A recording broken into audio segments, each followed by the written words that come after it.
திருவழிபாடு ஆண்டின் பொதுக்காலம் 4ஆம் வாரம் செவ்வாய்க்கிழமை காலை புகழ் மாலை. ஆண்டவரே, எங்கள் இதழ்களை திறந்தருளும், நாங்களும் உம்மை புகழ்ந்திடுவோம். தந்தைக்கும் மகனுக்கும் தூய ஆவிக்கும் ஆட்சி உண்டாவதாக. தொடக்கத்தில் இருந்தது போல் இப்போதும் எப்பொழுதும் என்றென்றும் இருப்பதாக. ஆமீன். அல்லேலூயா. அழைப்பு பல்லவியும் அழைப்பு திருப்பாடலும். ஆண்டவர் மாண்புமிகு இறைவன், வாருங்கள் அவரை நாம் போற்றுவோம். ஆண்டவர் மாண்புமிகு இறைவன், வாருங்கள் அவரை நாம் போற்றுவோம்.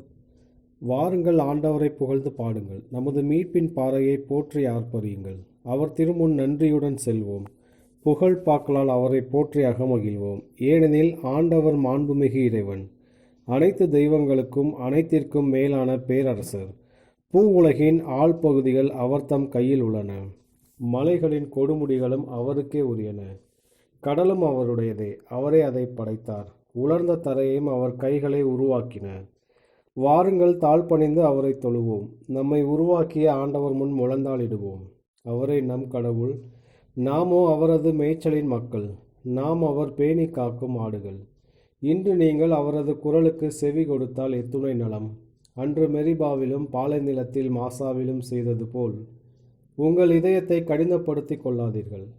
அங்கே உங்கள் மூதாதையர் என்னை சோதித்தனர், என் செயல்களை கண்டிருந்தும் என்னை சோதித்து பார்த்தனர். 40 ஆண்டளவாய் அந்த தலைமுறை எனக்கு வெறுப்பூட்டியதால் நான் உரைத்தது. அவர்கள் உறுதியற்ற உள்ளம் கொண்ட மக்கள், என் வழிகளை அறியாதவர்கள். எனவே நான் சினமுற்று, நான் அளிக்கும் இலைப்பாற்றியின் நாட்டிற்குள் நுழையவே மாட்டார்கள் என்று ஆணையிட்டு கூறினேன். தந்தைக்கும் மகனுக்கும் தூய ஆவிக்கும் ஆட்சி உண்டாவதாக. தொடக்கத்தில் இருந்தது போல் இப்போதும் எப்பொழுதும் என்றென்றும் இருப்பதாக. ஆண்டவர் மாண்புமிகு இறைவன், வாருங்கள் அவரை நாம் போற்றுவோம். ஆண்டவர் மாண்புமிகு இறைவன், வாருங்கள் அவரை நாம் போற்றுவோம். பாசுரம். ஒளியை உண்டாக்கிய உன்னத இறைவா, ஒளியின் நிறைவும் பகலும் நீரே. இரவின் இருளை என்றுமே அறியா ஒளியே, ஒளியின் உள் நின்ற சுடரே. வானம் வெளுத்தது, நாளும் விடிந்தது, கானம் பாடி மகிழ்ந்து எழுந்தோம். விடிவெள்ளி இளவே பகல் வந்தது போல், அடி இருள் அகல்க, ஒளி பிறந்திடுக. தூயவர் நீர் எம் வேண்டல் கேட்பீர். தீயவை தீயவற்றை நாடும் பற்றையும் மாய்கை மயக்கம் அனைத்தையும் அகற்றி தூயவராக திருமுன் நிற்போம். எரியும் கோபமும் புகையும் பகையும் களைந்து உணவு பிரியம் தனித்து சிற்றின்பத்தின் பற்றுதல் அகற்றி முற்றிலும் உமக்கு பணிபுரிவோமே.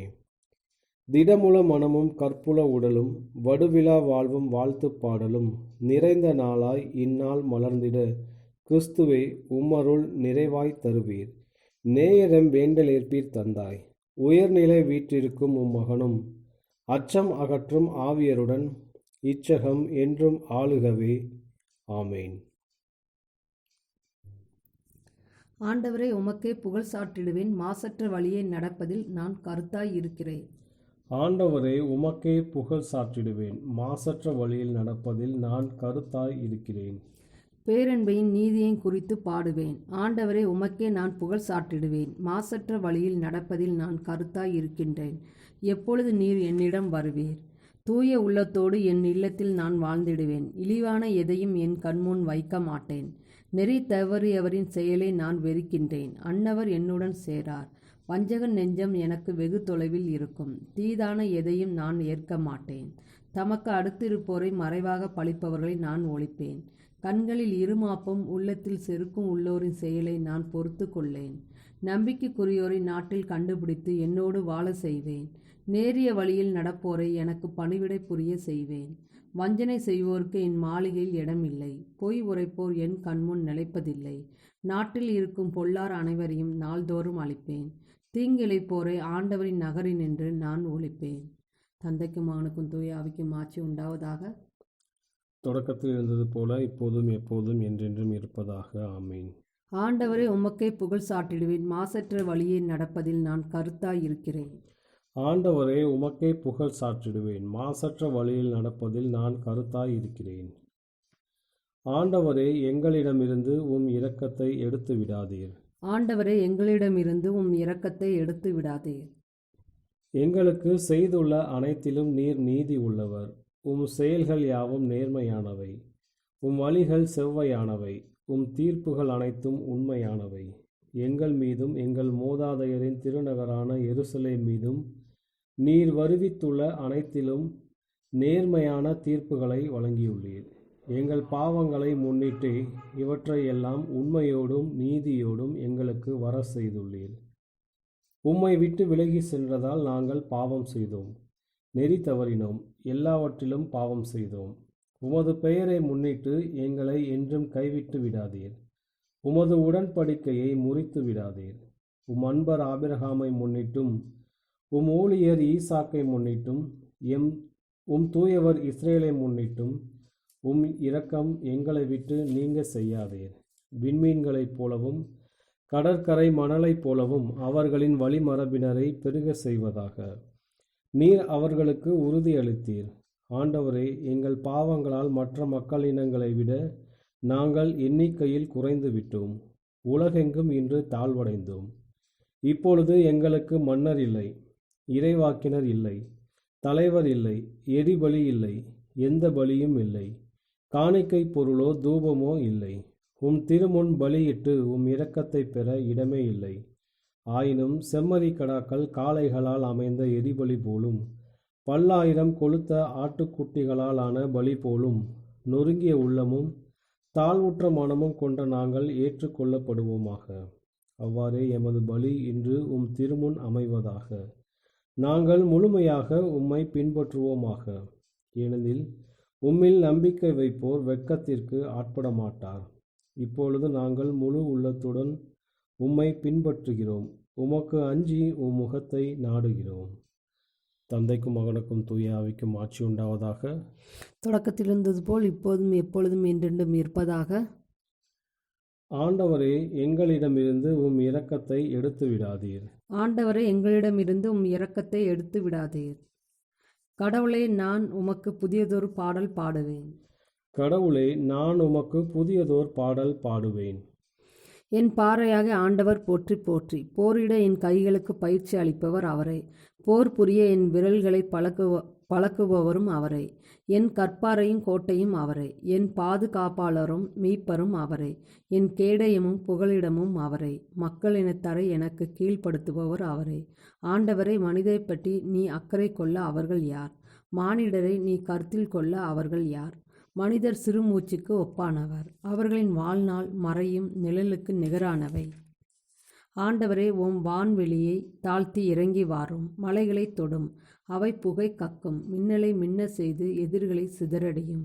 உம் அம்புகளை எய்து அவர்களை கலங்கடியும். வானி நின்று உமது கையை நீட்டி எனக்கு விடுதலை வழங்கும்.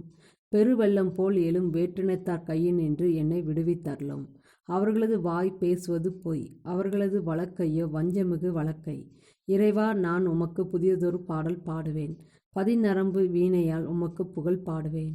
அரசர்களுக்கு வெற்றி அளிப்பவர் நீரே. உம் ஊழியர் தாவீதை கொடிய வாளினின்று தப்புவித்தவரும் நீரே. தந்தைக்கும் மகனுக்கும் தூய ஆவிக்கும் ஆட்சி உண்டாவதாக. தொடக்கத்தில் இருந்தது போல இப்போதும் எப்போதும் என்றென்றும் இருப்பதாக. ஆமேன். கடவுளே, நான் உமக்கு புதியதொரு பாடலை பாடுவேன். கடவுளே, நான் உமக்கு புதியதோர் பாடலை பாடுவேன்.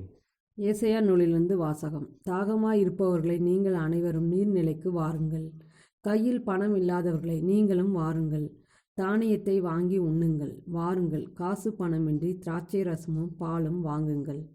ஆண்டவரின் அருள்வாக்கு. இறைவனுக்கு நன்றி. ஆண்டவரே, எனது கூக்குரலை கேட்டருளும், ஏனெனில் நான் உமது வார்த்தையில் நம்பிக்கை வைக்கிறேன். ஆண்டவரே, எனது கூக்குரலை கேட்டருளும், ஏனெனில் நான் உமது வார்த்தையில் நம்பிக்கை வைக்கிறேன். விடியும் முன் எழுந்து உம் உதவியை நாடுகிறேன். ஆண்டவரே, எனது கூக்குரலை கேட்டருளும், ஏனெனில் நான் உமது வார்த்தையில் நம்பிக்கை வைக்கிறேன். தந்தைக்கும் மகனுக்கும் தூய ஆவிக்கும் ஆட்சி உண்டாவதாக. ஆண்டவரே, எனது கூக்குரலை கேட்டருளும், ஏனெனில் நான் உமது வார்த்தையில் நம்பிக்கை வைக்கிறேன். முதல் வாசகம். தெசலோனிக்கருக்கு எழுதிய முதல் திருமுகத்திலிருந்து வாசகம். சகோதர சகோதரிகளே, நீங்கள் கடவுளுக்கு உகந்தவர்களாய் வாழும் முறையை எங்களிடம் கற்றுக்கொண்டீர்கள். அப்படியே வாழ்ந்து வருகிறீர்கள். இதில் இன்னும் முன்னேற வேண்டுமென ஆண்டவராகிய இயேசுவின் பெயரால் உங்களிடம் இறுதியாக கேட்டுக்கொள்கிறோம். ஆண்டவராகிய இயேசுவின் பெயரால் நாங்கள் உங்களுக்கு கொடுத்த கட்டளைகளை நீங்கள் அறிவீர்கள். நீங்கள் தூயவராவதை கடவுளுடைய திருவுளம். பரத்தைமையை நீங்கள் தவிர்க்க வேண்டும். உங்களில் ஒவ்வொருவரும் தம் மனைவியை தூயவராக கருதி மதிப்புடன் நடத்த அறிந்திருக்க வேண்டும். கடவுளை அறியாத பிற இனத்தாரைப் போன்று நீங்கள் கட்டுக்கடங்கா பாலுணருக்கு இடம் கொடுக்கல் ஆகாது. இதில் எவரும் தவறிழைத்து தம் சகோதரை வஞ்சிக்க கூடாது. ஏனெனில் இத்தகைய செயல்கள் அனைத்தையும் ஆண்டவரை தண்டிப்பார். இதை நாங்கள் முன்னமே உங்களிடம் எடுத்துரைக்கின்றோம், எச்சரித்தும் இருக்கிறோம். கடவுள் நம்மை ஒழுக்கக்கேட்டிற்கு அல்ல, தூய வாழ்விற்கே அழைத்தார். எனவே இக்கட்டளைகளை புறக்கணிப்போர் மனிதரை அல்ல, தம்முடைய தூய ஆவியை உங்களுக்கும் அளிக்கும் கடவுளையே புறக்கணிக்கின்றனர். சகோதர அன்பை பற்றி உங்களுக்கு எழுத வேண்டிய தேவையில்லை. ஏனெனில் ஒருவருக்கொருவர் அன்பு செலுத்த கடவுளிடமிருந்து நீங்களே கற்றுக்கொண்டவர்களாய் இருக்கிறீர்கள். உண்மையிலே நீங்கள் மாசுத்துணையாவியில் உள்ள சகோதர சகோதரிகள் அனைவரிடமும் அன்பு செலுத்தி வருகிறீர்கள். அன்பர்களை இதில் இன்னும் முன்னேற வேண்டுமென்று உங்களிடம் கேட்டுக்கொள்கிறோம். நாங்கள் உங்களுக்கு கட்டளையிட்டது போல உங்கள் வேலைகளை மட்டும் பார்த்து கொண்டு உங்கள் சொந்த கையால் உழைத்து அமைதியாய் வாழ்வதில் நோக்கமாயிருங்கள். அப்பொழுது திருச்சபைக்கு வெளியே இருப்பவர்களின் நன்மதிப்பை பெறுவீர்கள். பிறர் கையை நம்பாதபடி வாழ்வீர்கள். சகோதர சகோதரிகளை இறந்தோரை பற்றி நீங்கள் அறிந்திருக்க வேண்டும் என நாங்கள் விரும்புகிறோம். எதிர்நோக்கு இல்லாத மற்றவர்களைப் போல் நீங்களும் துயரவரக்கூடாது. இயேசு இறந்து உயிர்த்தெழுந்தார் என நாம் நம்புகிறோம். அப்படியானால் இயேசோடு இணைந்த நிலையில் இறந்தோரை கடவுள் அவரிடம் அழைத்து வருவார். ஆண்டவருடைய வார்த்தையின் அடிப்படையில் நாங்கள் உங்களுக்கு கூறுவது இதுவே: ஆண்டவர் வரும் வரை உயிரோடு எஞ்சியிருக்கும் நாம் இறந்தோரை முந்திவிட மாட்டோம். கட்டளை பிறக்க தலைமை வானதூதரின் குரல் ஒலிக்க கடவுளுடைய எக்காலம் முழங்க ஆண்டவர் வானின்று இறங்கி வருவார். அப்பொழுது கிறிஸ்து மீது நம்பிக்கை கொண்ட நிலையில் இறந்தவர்கள் முதலில் உயிர் தழுவர். பின்னர் உயிரோடு எஞ்சியிருக்கும் நாம் அவர்களோடு மேகங்களில் எடுத்துக்கொண்டு போகப்பட்டு வான்வெளியில் ஆண்டவரை எதிர்கொள்ள செல்வோம். இவ்வாறு எப்பொழுது நாம் ஆண்டவரோடு இருப்போம். எனவே இவ்வார்த்தைகளை சொல்லி ஒருவரை ஒருவர் தேற்றிக் கொள்ளுங்கள். ஆண்டவரின் அருள்வாக்கு. இறைவனுக்கு நன்றி. இரண்டாம் வாசகம். ஆயரான புனித இரேனியூஸ் தவறான கொள்கைகளுக்கு எதிராக எழுதிய ஆய்வுக் கட்டுரை. இறைவார்த்தை மனிதனானார், இறைமகன் மனுமகனானார். மனிதனை தம்மோடு ஒன்றிக்கவும் சுவீகாரத்தினால் அவனை இறைவனின் மகனாக்கவும் இவ்வாறு செய்தார். நோய் தடுப்பை பெற்றவரோடு ஒன்றித்திருப்பதால் மட்டுமே அழிவினின்றும் சாவினின்றும் நாம் பாதுகாக்கப்படுவோம். நம்மை போல் முதலில் அவர் மாறாவிடில் இந்த ஒன்றிப்பை எவ்வாறு சாதிக்க முடியும்? நாம் சுவீகார பிள்ளைகளின் தன்மை பெறும் பொருட்டு நம்மில் உள்ள அழியக்கூடியதும் இறக்கக்கூடியதுமான தன்மைகள் வேறு எவ்வாறு அவரது அழியாமையிலும் சாகாமையிலும் விழுங்கப்படும்? ஆகவே இறைமகனும் நமது ஆண்டவரும் தந்தையின் வார்த்தையுமானவர் மனுமகனாகவும் இருக்கின்றார். மனித இனத்தின் உறுப்பினரான மரியாளிடமிருந்து மனித பிறப்பின் வழியாக அவர் மனுமகனானார். இங்கே கீழே நம் ஆண்டவர் தாமே நமக்கு ஒரு அடையாளத்தை அளித்துள்ளார்.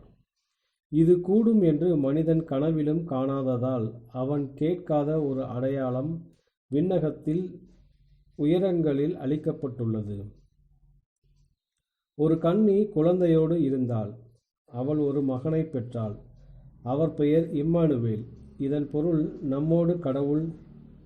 காணாமல் போன ஆட்டினை தேடி இங்கு கீழே பூமிக்கு அவர் வந்தார். சொல்லப்போனால் இந்த ஆடு அவரது படைப்பே. பின்பு அவர் மீண்டும் கண்டடைந்த மனித இனத்தை தந்தைக்கு காணிக்கையாக்கி அவரது பராமரிப்பிற்கு அதனை ஒப்படைக்கும் பொருட்டு வானகத்தின் உயரங்களுக்கு எழுந்தருளப் பெற்றார். மனித இனத்தின் உயிர்த்தெழுதலின் முதற்கனியாக ஆண்டவர்தாமே மாறினார். கீழ்ப்படியாமைக்கான தண்டனையின் காலம் முடிவுற்றதும் மனித இனம் அனைத்திற்கும் உரிய உடலின் இதர பகுதிகள் தலை செய்ததைப் போன்று கல்லறையினின்று உயிர்த்தெழும். இறைவனின் உதவியால் அது வளர்ந்து அதன் முட்டுகளும் தசைகளும் பலமடையும். ஒவ்வொரு உறுப்பும் அதற்குரிய சொந்த இடத்தை பெற்றிருக்கும். தந்தையின் இல்லத்தில் அறைகள் பல இருக்கின்றன, ஏனெனில் உடலுக்கு பல உறுப்புகள் உண்டு. மனிதன் விழுந்ததும் இறைவன் பொறுமையோடு அவனை தாங்கிக் கொண்டார். ஏனெனில் வார்த்தை வழியாக அவர் பெறப்போகும் வெற்றியை அவர் முன்னரே கண்டார். பலம் தன்னை முழுமையாக வெளிப்படுத்த பலவீனம் அனுமதித்தது. இவ்வாறு இறைவனின் இரக்கத்தையும் பேராற்றலையும் அது வெளிப்படுத்தியது. ஆயரான புனித இரேனியூஸ் தவறான கொள்கைகளுக்கு எதிராக எழுதிய ஆய்வுக் கட்டுரை. இன்றைய நற்செய்தி வாசகம். மார்க்கு எழுதிய தூய நற்செய்தியிலிருந்து வாசகம். இயேசு படகிலேறி கடலை கடந்து மீண்டும் மறுகரையை அடைந்ததும் பெருந்திரளான மக்கள் அவரிடம் வந்து கூடினர். அவர் கடற்கரையில் இருந்தார். தொழுகை கூட தலைவர்களுள் ஒருவரான யாயீர் என்பவர் வந்து அவரை கண்டு அவரது காலில் விழுந்து, என் மகள் சாகும் தருவாயில் இருக்கிறாள். நீர் வந்து அவள் மீது கைகளை வையும். அப்போது அவள் நலம் பெற்று பிழைத்து கொள்வாள் என்று அவரை வருந்தி வேண்டினார். இயேசுவும் அவருடன் சென்றார். பெருந்திரளான மக்கள் அவரை நெருக்கிக் கொண்டே பின்தொடர்ந்தனர். அப்போது 12 ஆண்டுகளாய் இரத்தப்போக்கினால் வருந்திய பெண் ஒருவர் அங்கு இருந்தார். அவர் மருத்துவர் பலரிடம் தமக்கு உள்ளதெல்லாம் செலவழித்தும் ஒரு பயனும் அடையாமல் மிகவும் துன்பப்பட்டவர். அவர் நிலைமை வர வர மிகவும் கேடுற்றது. அவர் இயேசுவை பற்றி கேள்விப்பட்டு மக்கள் கூட்டத்துக்கிடையில் அவருக்கு பின்னால் வந்து அவரது மேலுடையை தொட்டார். ஏனெனில் நான் அவருடைய ஆடையை தொட்டாலே நலம் பெறுவேன் என்று அப்பெண் எண்ணிக்கொண்டார். தொட்டவுடனே அவருடைய இரத்தப்போக்கு நின்று போயிற்று. அவரும் தம் நோய் நீங்கி நலம் பெற்றதை தம் உடலில் உணர்ந்தார். உடனே இயேசு தம்மிடமிருந்து வல்லமை வெளியேறியதை தம்முள் உணர்ந்து மக்கள் கூட்டத்தை திரும்பி பார்த்து, என் மேலுடையை தொட்டவர் யார் என்று கேட்டார். அதற்கு அவருடைய சீடர்கள் அவரிடம், இம்மக்கள் கூட்டம் உம்மை சூழ்ந்து நெருக்குவதைக் கண்டும் என்னை தொட்டவர் யார் என்கிறீரே என்றார்கள். ஆனால் அவர் தம் மேலுடையை தொட்டவரை காணும்படி சுற்றிலும் திரும்பி பார்த்து கொண்டிருந்தார்.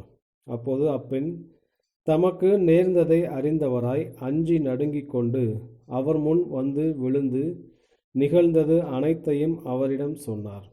இயேசு அவரிடம், மகளே, உனது நம்பிக்கை உன்னை குணமாக்கிற்று. அமைதியுடன் போ, நீ நோய் நீங்கி நலமாயிரு என்றார். அவர் தொடர்ந்து பேசிக் கொண்டிருந்த போது தொழுகை கூட தலைவருடைய வீட்டிலிருந்து ஆட்கள் வந்து அவரிடம், உம்முடைய மகள் இறந்துவிட்டாள், போதகரை ஏன் இன்னும் தொந்தரவு செய்கிறீர் என்றார்கள். அவர்கள் சொன்னது இயேசுவின் காதில் விழுந்ததும் அவர் தொழுகை கூட தலைவரிடம், அஞ்சாதீர், நம்பிக்கையை மட்டும் விடாதீர் என்று கூறினார். அவர் பேதுரு, யாக்கோபின் சகோதரரான யோவான் ஆகியோரை தவிர வேறொருவரையும் தம்முடன் வரவிடவில்லை. அவர்கள் தொழுகை கூட தலைவரின் வீட்டிற்கு சென்றார்கள். அங்கே அமளியையும் மக்கள் அழுது ஓலமிட்டு புலம்புவதையும் இயேசு கண்டார். அவர் உள்ளே சென்று, ஏன் இந்த அமளி, ஏன் இந்த அழுகை? சிறுமி இறக்கவில்லை, உறங்குகிறாள் என்றார். அவர்கள் அவரை பார்த்து நகைத்தார்கள். ஆனால் அவர் அனைவரையும் வெளியேற்றிய பின் சிறுமியின் தந்தையையும் தாயையும் தம்முடன் இருந்தவர்களையும் கூட்டிக் கொண்டு அச்சிறுமி இருந்த இடத்திற்கு சென்றார். சிறுமியின் கையை பிடித்து அவளிடம், தலித்தா கூம் என்றார். அதற்கு, சிறுமி, உனக்கு சொல்லுகிறேன், எழுந்திடு என்பது பொருள். உடனே அச்சிறுமி எழுந்து நடந்தாள். அவள் 12 வயது ஆனவள். மக்கள் பெரிதும் மலைத்து போய் மெய்மறந்து நின்றார்கள். இதை யாருக்கும் தெரிவிக்கக்கூடாது என்று அவர் அவர்களுக்கு கண்டிப்பாய் கட்டளையிட்டார். அவளுக்கு உணவு கொடுக்கவும் சொன்னார். இது ஆண்டவரின் அருள்வாக்கு. கிறிஸ்துவே உமக்கு புகழ். சக்கரியாவின் பாடலும் முன்மொழியும். ஆண்டவரே, எங்களை வெறுப்போரின் பிடியிலிருந்து எங்களை மீட்டருளும். ஆண்டவரே, எங்களை வெறுப்போரின் பிடியிலிருந்து எங்களை மீட்டருளும். இஸ்ரேலின் கடவுளாகிய ஆண்டவரை போற்றுவோம். ஏனெனில் அவர் தம் மக்களை தேடி வந்து விடுவித்தருளினார்.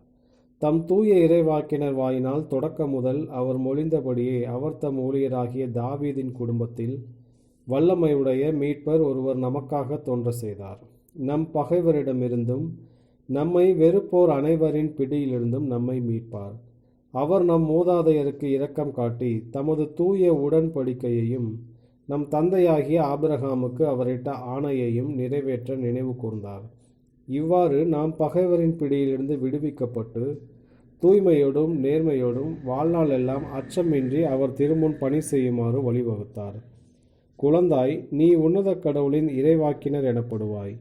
ஏனெனில் பாவம் மன்னிப்பால் வரும் மீட்பை அவர் தம் மக்களுக்கு அறிவித்து ஆண்டவருக்கான வழியை செம்மைப்படுத்த அவர் முன்னே செல்வாய். இருளிலும் இறப்பின் பிடியிலும் இருப்போருக்கு ஒளி தரவும், நம்முடைய கால்களை அமைதி வழியில் நடக்கச் செய்யவும், நம் கடவுளின் பரிவுள்ளத்தாலும் இரக்கத்தாலும் விண்ணிலிருந்து விடியல் நம்மை தேடி வருகிறது. தந்தைக்கும் மகனுக்கும் தூய ஆவிக்கும் ஆட்சி உண்டாவதாக. தொடக்கத்தில் இருந்தது போல் இப்போதும் எப்பொழுதும் என்றென்றும் இருப்பதாக. ஆண்டவரே, எங்களை வெறுப்போரின் பிடியிலிருந்து எங்களை மீட்டருளும். ஆண்டவரே, எங்களை வெறுப்போரின் பிடியிலிருந்து எங்களை மீட்டருளும். மன்றாட்டுகள். நம் துன்பங்கள் மன உறுதியையும், மன உறுதி தகைமையையும், தகைமை எதிர்நோக்கையும் விளைவிக்கின்றன. அந்த எதிர்நோக்கு நமக்கு ஒருபோதும் ஏமாற்றம் தராது. ஏனெனில் நாம் பெற்றுள்ள தூய ஆவியாரின் வழியாய் கடவுளின் அன்பு நம் உள்ளங்களில் பொழியப்பட்டுள்ளது. அதே தூய ஆவியாரின் வழியாக நாம் மன்றாடுவோம். ஆண்டவரே, எங்கள் பயணத்தில் எங்களோடு தங்கும். எங்களுடைய மனக்குழப்பங்கள் எளிதானவை, குறுகிய காலம் மட்டுமே நீடிப்பவை என்பதை நாங்கள் உணர செய்தருளும். நாங்கள் உம்மோடு எம் விண்ணக வீட்டை அடையும் பொழுது நாங்கள் பெறுகின்ற மகிழ்ச்சியோடு ஒப்பிட்டு பார்க்கையில் அவை ஒன்றும் இல்லாமையே என்பதை நாங்கள் அறிய செய்தருளும். ஆண்டவரே, எங்கள் பயணத்தில் எங்களோடு தங்கும். தனிமையில் வாடுவோர், அன்பை இழந்தோர், நண்பர்களை இழந்தோர் ஆகியோருக்கு துணையாக வந்தருளும். உமது அன்பை அவர்களுக்கு காட்டி அவர்கள் மற்ற சகோதரர் சகோதரிகள் மேல் அக்கறை கொள்ள செய்தருளும். ஆண்டவரே, எங்கள் பயணத்தில் எங்களோடு தங்கும். எங்களுடைய ஆணவத்தை அகற்றி கோபத்தை தனித்தருளும். நாங்கள் உமது மென்பண்பை பின்பற்றி உம்மை போல இதயத்தில் தாழ்ச்சி உடையவர்களாக செய்தருளும். ஆண்டவரே, எங்கள் பயணத்தில் எங்களோடு தங்கும். எங்களை உரிமை பேறு பெற்ற பிள்ளைகளாக்கும். ஆவியாரின் நிறைவை எங்களுக்கு தந்தருளும். நாங்கள் ஒருவருக்கொருவர் காட்டும் அன்பை தாராளம் உள்ளதாகவும் நேர்மையுள்ளதாகவும் ஆக்கியருளும். ஆண்டவரே, எங்கள் பயணத்தில் எங்களோடு தங்கும். நம்முடைய தனிப்பட்ட மன்றாட்டுகள். ஆண்டவரின் இறைவேண்டல். விண்ணுலகில் இருக்கிற எங்கள் தந்தையே, உமது பெயர் தூயது என போற்றப்பெறுக. உமது ஆட்சி வருக. உமது திருவுளம் விண்ணுலகில் நிறைவேறுவது போல மண்ணுலகிலும் நிறைவேறுக. எங்கள் அன்றாட உணவை இன்று எங்களுக்கு தாரும். எங்களுக்கு எதிராக குற்றம் செய்வோரை நாங்கள் மன்னிப்பது போல எங்கள் குற்றங்களை மன்னியும். எங்களை சோதனைக்கு உட்படுத்தாதையும் தீமையிலிருந்து எங்களை விடுவித்தருளும். கிறிஸ்துவின் சமாதானம் உம் ஆன்மாவோடு இருப்பதாக. இறுதி மன்றாட்டு. ஆண்டவரே, நம்பிக்கை எனும் உமது கொடையை எம்மில் அதிகரித்தருளும். இதனால் நாங்கள் உமக்கு அளிக்கும் புகழ்ச்சி விண்ணக நலன்களை எங்களில் பெருக செய்வதாக. உம்மோடு தூய ஆவியின் ஒன்றிப்பில் இறைவனாய் என்றென்றும் வாழ்ந்து ஆட்சி செய்கின்ற எங்கள் ஆண்டவரும் உமது திருமகனுமாகிய இயேசு கிறிஸ்து வழியாக உம்மை மன்றாடுகிறோம். ஆமென். ஆண்டவர் நம்மை ஆசீர்வதித்து தீமையில் அனைத்திலிருந்து பாதுகாத்து நிலை வாழ்வுக்கு அழைத்துச் செல்வாராக. ஆமென்.